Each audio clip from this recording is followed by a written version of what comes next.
అందరికీ నమస్కారం. రాజకీయాల్లో లంజత్వం తెలిసినటువంటి తమ్మినేని సీతారాం నిన్న మీడియాతో మాట్లాడుతూ ఆవు నెయ్యిలో కలుషితం జరగలేదు, ఆవు తిన్నటువంటి ఆహారంలో కలుషితం జరిగింది, అందుకే నెయ్యి కలుషితం అయిందని చెప్పని పిచ్చి కుక్క వాగినట్టు వాగుతూ ఉన్నాడు.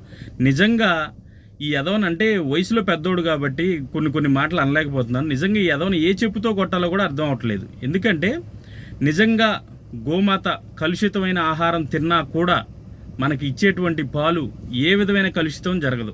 అది ఆ గోమాత యొక్క గొప్పతనం అన్నమాట. ఈ విషయం కూడా తెలియనటువంటి ఈ సన్నాసి వాగుతూ ఏమంటున్నాడంటే, అంటే ఆవు కలుషితమైన ఆహారం తింటుంది, నాణ్యమైన ఆహారం దొరకట్లేదు, దానివల్ల ఆవు నెయ్యి కలుషితమైంది అని చెప్పని అంటూ ఉన్నాడు. నిజంగా హిందుత్వానికి ఇతర మతస్థుల వల్ల ఏ విధమైన హాని లేనే లేదు.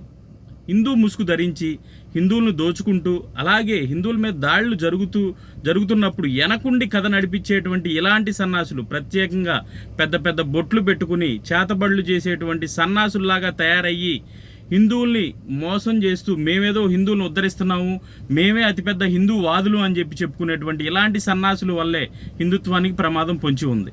ఎందుకంటే ఈ యదవకి ప్రాచీన కాలం నుంచి చూసుకుంటే ఆవుకు ఒక ప్రత్యేకమైన స్థానం, అలాగే హిందువులకి ఆవుకి ప్రత్యేకమైన అవినాభావ సంబంధం ఉంటుంది. ఎందుకంటే మనం ఏ శుభకార్యం చేసినా కూడా ఆవుని ఆ శుభకార్యంలో తీసుకురావటం, అలాగే ఒక ఎగ్జాంపుల్ తీసుకుంటే గృహప్రవేశం ఉంది. కొత్తగా ఇల్లు కట్టుకుంటే ఆ గృహప్రవేశం టైంలో ఆవుని తీసుకెళ్ళి లోపల తిప్పి తీసుకొస్తూ ఉంటాం. అది ఎందుకంటే ఒక శుభ సూచిక. అలాగే ఆ ఇంట్లో ఏదైనా చెడు ఉన్నా కూడా వెళ్ళిపోవాలి, అన్నీ మంచే జరగాలి అనే ఒక ఉద్దేశంతో ఆవును అలా తీసుకెళ్తూ ఉంటాం. అలాగే నిజంగా ఆవు కలుషితమైన ఆహారం తిన్నా కూడా అది ఇచ్చేటువంటి పాలలో కలుషితం జరగదు. ఇంకా పోతే ఆవు నుంచి వచ్చేటువంటి పాలు కావచ్చు, నెయ్యి కావచ్చు, పేడ కావచ్చు, అలాగే గోమూత్రం కావచ్చు, ఎన్నో రోగాలను నయం చేస్తూ ఉంటాయి. గోమూత్రం ఎన్నో రోగాలను నయం చేస్తుంటుంది. ఇలాంటి చిన్నవి కూడా తెలియనటువంటి ఈ సన్నాసి ఆవు తిన్నటువంటి కలుషిత ఆహారం వల్ల ఆవు నెయ్యి కలుషితం అయిందని చెప్పని వాగుతూ ఉన్నాడు. చూడండి, నిజంగా మీరు అంటే ఆవు తిన్నటువంటి ఆహారం వల్ల కలుషితం అవటం, నెయ్యి కలుషితంగా రావటం కాదు. మీ పార్టీ వ్యవస్థాపకుడు జగన్మోహన్ రెడ్డి ఒక కలుషితమైనటువంటి వ్యక్తి, అంటే అక్రమ సంబంధం వల్ల పుట్టినటువంటి వ్యక్తి. అలాంటి పార్టీలో చేరి అలాంటి పార్టీలో నాయకులుగా చలామణి అవుతున్నటువంటి మీరు కలుషితమైన వ్యక్తులు, కలుషితం అంటే ఈ సమాజాన్ని కలుషితం చేస్తున్నారు మీరు పూర్తిగా. అక్కడ తప్పు జరిగినప్పుడు నిజాలు తేల్చడానికి ఒక కమిటీని వేశారు, అవి తేలనివ్వండి. మేం చేయలేదు, మేము నిజాయితీ పరులు, మేమంతా కూడా సవ్యంగా పాలన సాగించామని చెప్పి మీరు ఎందుకు చెప్తున్నారు? అధికారులు నియమించారు, దాని ద్వారా ఏదైతే నిజాలు నిగ్గు తేలాలో వాళ్ళు తేలుస్తారు, మీరు చెప్పాల్సిన అవసరం లేదు.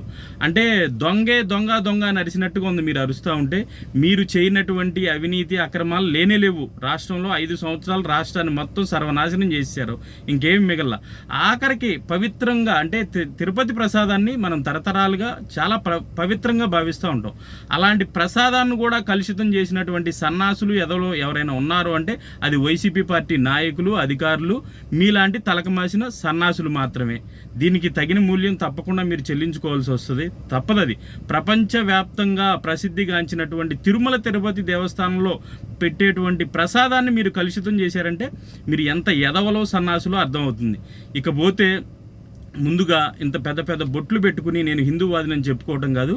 నువ్వు గోమాతని అవమానించినందుకు నువ్వు హిందువులకి క్షమాపణ చెప్పి, అలాగే నువ్వు అంటే క్షమాపణలు చెప్పడం ఒకటే కాదు, గోమాత కాళ్ళు పట్టుకుని తప్పు అయిపోయిందమ్మా అని నువ్వు క్షమాపణలు కోరాలి. ఎందుకంటే అసలు ప్రాచీన కాలం నుంచి కూడా తీసుకుంటే గోమాతకు ఒక ప్రత్యేక స్థానం ఉంది హిందూ మతంలో. అంటే దాని మూత్రం కావచ్చు, పేడ కావచ్చు, అది ఇచ్చేటువంటి పాలు కావచ్చు, అసలు ఏ విధమైన అంటే ఒక సాధు జంతువు, మనం ఏదైనా సాధువు గురించి లేదా సాధు జంతువు గురించి చెప్పుకుంటే ఫస్ట్ చెప్పేది ఆవు గురించి. అలాంటి ఆవుని హిందువులు ఆచరించేటువంటి పద్ధతుల్ని నువ్వు అంటే అపహాస్యం చేసి తక్కువగా మాట్లాడావు. కాబట్టి తమ్మినేని సీతారాం, నువ్వు హిందువులకి గోమాతకి క్షమాపణ చెప్పాలి. నీకు ఎలాగో రాజకీయాల్లో లంజత్వం తెలుసు, మాకు తెలీదు, నిన్ను ఒకటే అడుగుతున్నాం. ఇలాంటి చౌకబారు విమర్శలు చేయకుండా హిందువులకు నువ్వు క్షమాపణలు చెప్పాలి అని చెప్పని నేను డిమాండ్ చేస్తున్నాను. జై హింద్.